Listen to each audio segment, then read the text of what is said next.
6 yildan beri IT bilan shug'ullanib kelaman. Shundan kelib chiqib, o'zim qilgan xatoliklar va muvaffaqiyatlarim bilan bo'lishmoqchiman. Birinchi xatolik sohadagi yo'nalishimni topish uchun ko'p vaqtim ketib qolgan.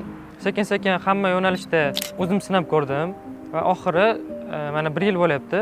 O'zimga qiziqgan, o'zimga kerakli bo'lgan yo'nalish topganimga. Ikkinchi xatolik IT sohasiga kirganimdan keyin kechalari ko'p o'tirardim kompyuter oldida, qorong'ulikda. Buni natijasida sog'lig'imga ko'p zarar yetgan. Ko'zim nuri pasaygan.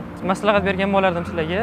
Ishlaringizni reja bilan qilganingiz o'ziga foyda, me'yorni unutmang. Uchinchi xatolik til o'rganishni sal kechroq boshlaganman.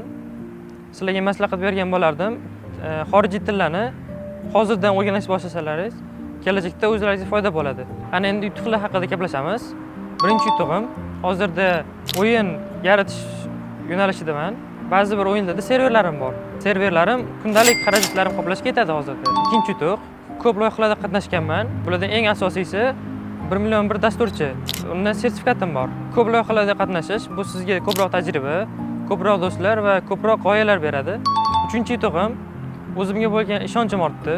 Kelajakdagi rejalarimni tuzish boshladim va maktabni tamomlagach Germaniyada o'qimoqchiman. O'zim bilan bog'liq bo'lgan tajribalarni siz bilan bo'lishdim. O'ylaymanki, bu sizlarga foyda keltiradi. Kamchiliklar uchun uzr so'rayman.